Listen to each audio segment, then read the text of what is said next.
আমরা আসলে সদর মহকুমা প্রশাসনের তরফ থেকে প্রতিনিয়তই আমরা মার্কেট আমরা রেড করি। তো তারই অঙ্গ হিসাবে আজকে আমরা মহারাজগঞ্জ বটতলা বাজার থেকে শুরু করেছি। আমরা দুর্গা চুমনি যাব, লেক চুমনি যাব এবং আজকে বিকাল 5টায় আমাদের ডিরেক্টর নির্মল অধিকারী স্যারের সাথে তাদেরকে নিয়ে আমাদের একটা বৈঠক আছে।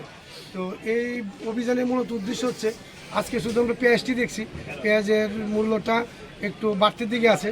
তো কোনো কোনো বাজারে 40 টাকা বেছে, কোনো কোনো বাজারে 4500 বেছে।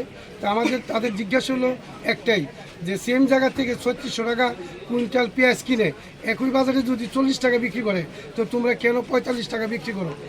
এই যে 40 আর 45 5 টাকা যে ডিফারেন্স, ওইটা কেন?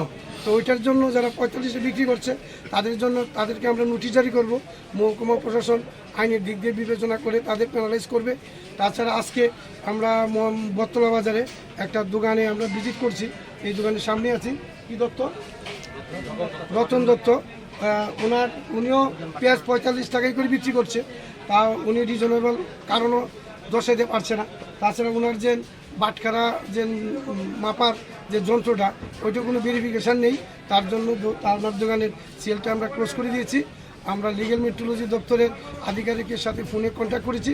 ওরা বলছে জিনিসটা এক্ষুনি ওরা দেখবেন। আচ্ছা, কিছু কিছু বাজারে যেরকম আমি আজকে ক্রয় করেছি 50 টাকা কিলো ধরে লেক চুমনি বাজার থেকে। এই ব্যাপারগুলো আমাদের নজরে আসছে, তার জন্যই আমাদের আজকে এই বিশেষ অভিযান। আমরা ব্যাপারটা দেখছি।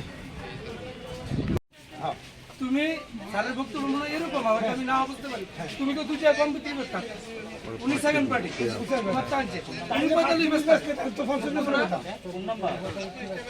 এটা লিটাল সেল আপনার কাছে ঠিক আছে। উনি 3600 টাকা কিনে আনছে এখান থেকে, আইনে আমরা কাছে 3800 টাকা বেচতে পারি। 3650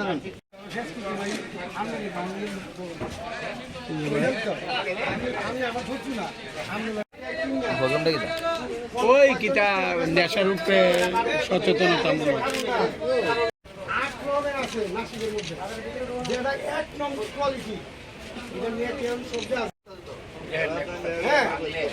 হোয়াটসঅ্যাপে তাদের একটা মেমো আছে,